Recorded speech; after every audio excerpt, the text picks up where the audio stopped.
Hi, I'm Benjamin Bernstein with astroshaman.com. Today's video is about accomplish everything by doing nothing, how to master this spiritual paradox. So this is something I've been striving to do for, 15 or 16 years at least, much longer if you really count my full spiritual path. But I realized recently I've got it. At least I'm not saying you couldn't do it better, but I am now able, for example, when I do an Awakening Plus event and I'm holding space for the group online, as well as for the people who will do the recording afterwards. Now, Benjamin, of course, calls the directions and calls in the allies and gets it all set up. And then once I feel their presence, I just relax and I literally do nothing. I do not run the show from there. I just say, hey, allies, you got it covered. And I've done this so many times over so many years that I have every confidence that they will run the event from there far better than Benjamin's ego ever could. In fact, I want to share, this is obviously not a new revelation. Spiritual teachers have been sharing this idea for as long as there's been spiritual teaching. But two quotes come to mind I wanted to share with you. One is from Rumi. I've been roughly quoting him for a long time, but here's one of his short poems that just nails it. He says, "Your task is not to seek for love, but merely to seek and find all the barriers within yourself that you have built against it." And when I think of love as spirituality, what that's telling me is, my full awakened self has been there all along, what he's calling love in this case.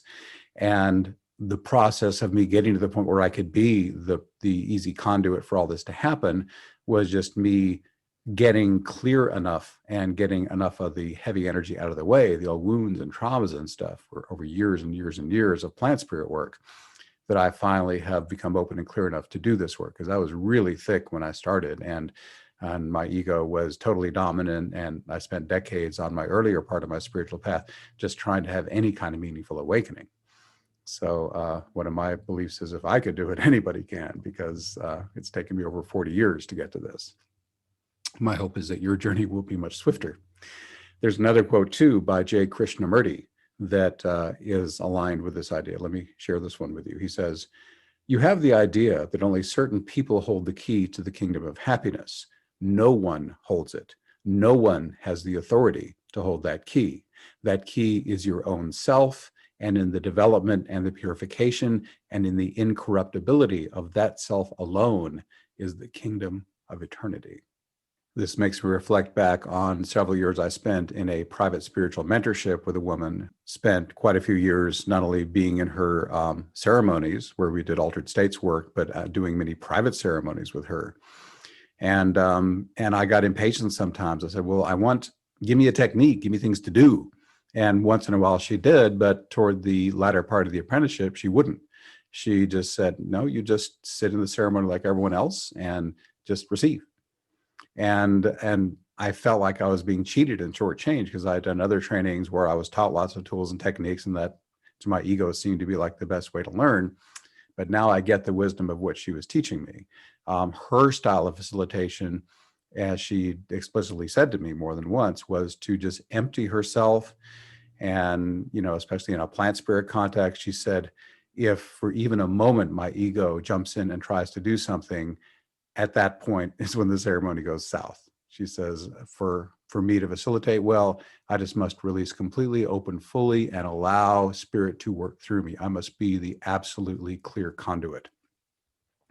And when she was telling me that, I said, yeah, that sounds good, and maybe someday. But at that point, it seemed almost unreachable to me, even though I did end up spending years working toward that.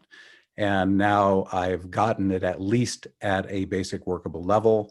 As I said, I'm now at the point where I'm not facilitating plant spirit ceremonies, which is what I thought I was preparing for. But as it turned out, I was preparing to do my Awakening Plus online events, where I'm doing a similar facilitation, and people are having very powerful experiences that are quite similar to what people might experience in a full-blown psychedelic plant spirit ceremony. And I want to make a clear distinction here. I'm in no way saying that being in one of my Awakening Plus events is going to be as intense or even as helpful as doing a full-blown plant spirit ceremony. That's in a class by itself. What I am saying is the kind of breakthroughs people report, the kind of heavy energy they release, is quite similar to what would happen in a plant spirit ceremony, or, for example, in a breathwork process like shamanic breathwork or holotropic breathwork or similar things. So I'm really delighted that I've now done enough work. I've cleaned enough of my own heaviness, my old wounds and traumas enough. I'm not saying I don't have some left. I know I do, but I'm clear enough that I can be transparent enough to be a helpful facilitator. And I know I've gotten to the point where I can relax and let the ceremony run itself.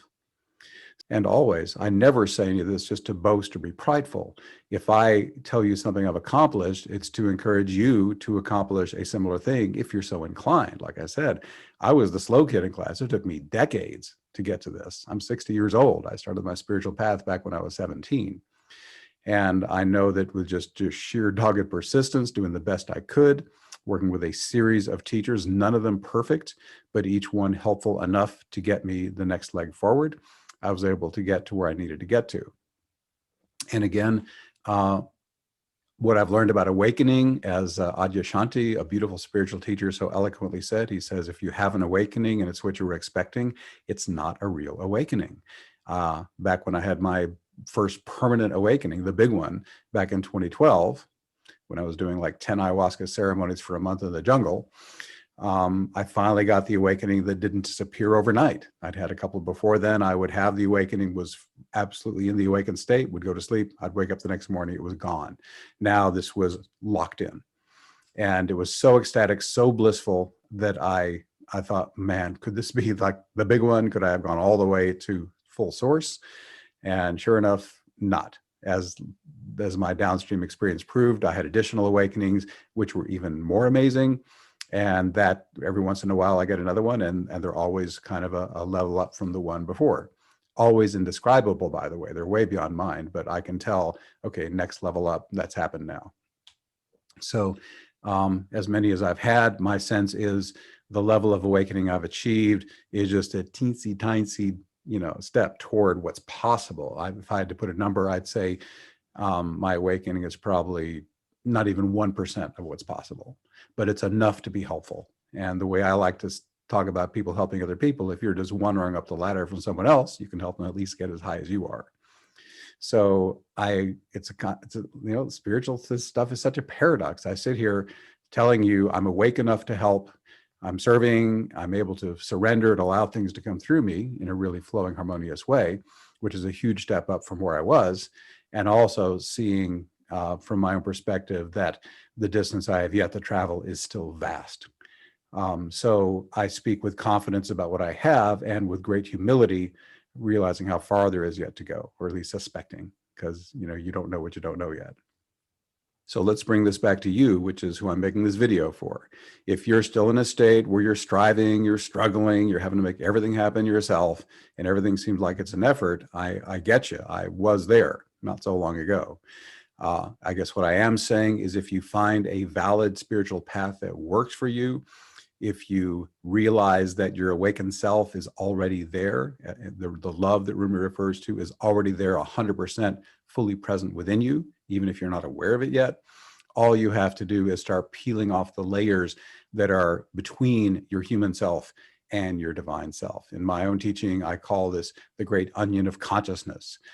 You separate it out as a human. Most of us did this when we were born. We went under the veil of amnesia quite deliberately.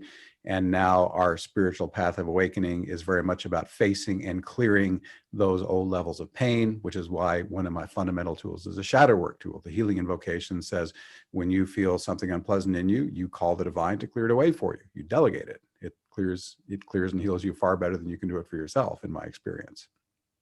So I speak to encourage you to say that if you're not as awake as you want to be, if you're not yet in that state where you can just go into flow state and whatever needs to happen just happens spontaneously, automatically, with ease and flow, that is achievable.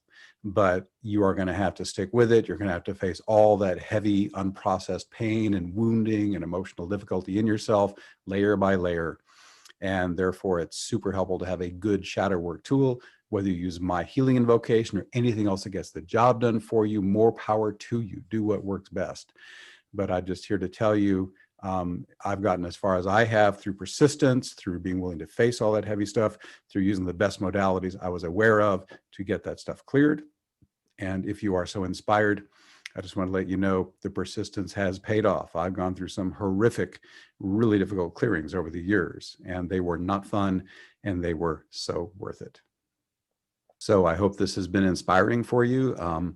I know that if you keep with it long enough, if you are devoted enough, if you're willing to face the difficulties, you too can get into a state where more and more, whether you're holding some kind of ceremony or just living your human life, you can get into flow state. It can just run itself more and more. You can increasingly perceive yourself not as a separate human, but as a human divine hybrid, where your divine self more and more is so integrated into your human self that you can no longer tell the difference.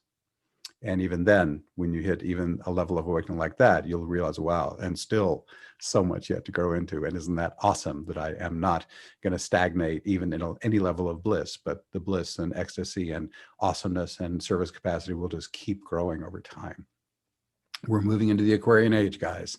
And we need all hands on deck. If you are so inspired to either awaken yourself or serve others, you will, of course, serve better if you're more awakened yourself. So I hope I've made my point. Thank you for listening, and I hope this is helpful to you in some way. If you're inspired to work with me, check out my site, astroshaman.com. I do astrology, shamanic healing, life coaching, awakening activation, my online membership for spiritual support, where we do all kinds of processes to help you wake up and heal faster. That's awakeningplus.com. If nothing else, go to astroshaman.com and check out my free Invocation Masterclass, 6 sections that will teach you how to do the core invocations for embodied awakening and healing and how to integrate them into your daily life. And that's completely free. Just go to astroshaman.com. The last word on the menu bar is invocations, and that will take you to the information page about that masterclass. Thanks again for your time. Many blessings to you.